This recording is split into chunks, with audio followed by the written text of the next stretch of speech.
बैठक तो तेरवी अवंतिका उज्जैन में महाप्रभुजी बिराजे छे। મહાપ્રભુજીની 73મી બેઠક એ શ્રી ઉજ્જૈનની બેઠક છે. મધ્યપ્રદેશમાં રતલામ અને ભોપાલ વચ્ચે ઉજ્જૈન સ્ટેશન આવે છે. ગામથી 3 કિલોમીટર દૂર ગોમતી કુંડ પર સાંદીપની ઋષિના આશ્રમ પાસે આ બેઠક આવેલી છે.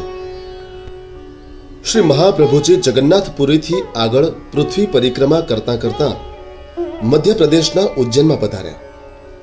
અહીં ક્ષિપ્રા નદીને કિનારે સાંદીપની ઋષિનો આશ્રમ આવેલો છે. ત્યાં ગોમતી કુંડ પાસે આવી શ્રી મહાપ્રભુજીએ કૃષ્ણદાસ મેઘનને આજ્ઞા કરી. આ પ્રદેશ સાંદીપની ઋષિનો છે. ભગવાન શ્રી કૃષ્ણે અને બલભદ્રજીએ સુદામા સાથે અહીં જ વિદ્યાભ્યાસ કર્યો હતો, માટે આપણે પણ અહીંયા મુકામ કરીશું. આપશીએ જોયું તો કુંડની આસપાસ કોઈ વૃક્ષ નહોતું. તેથી કૃષ્ણદાસ મેઘને વિનંતી કરી, પ્રભુ, જ્યાં વૃક્ષ હોય ત્યાં મુકામ કરીએ.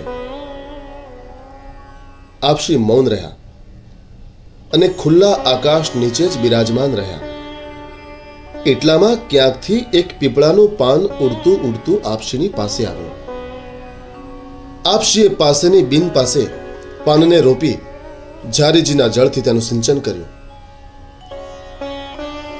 પછી આપશીએ આજ્ઞા કરી, આપણે અહીં જ મુકામ કરીશું. બીજે દિવસે સવારે ઉઠીને જુએ છે તો ત્યાં પીપળાનું મોટું ઘટાદાર વૃક્ષ બની ગયું છે. બધાને શ્રી મહાપ્રભુજીના અલૌકિક સામર્થ્યની જાણ થઈ. આપના નામનો ગગનભેદી જય જયકાર થયો. આપશીએ તે જ વૃક્ષ નીચે બિરાજી શ્રીમદ ભાગવતનું પારાયણ કર્યું. આપણે શ્રી મહાપ્રભુજીના આ બેઠકજીને ભાવથી દંડવત કરી જારી ચરણ સ્પર્શનો લાવો લઈએ.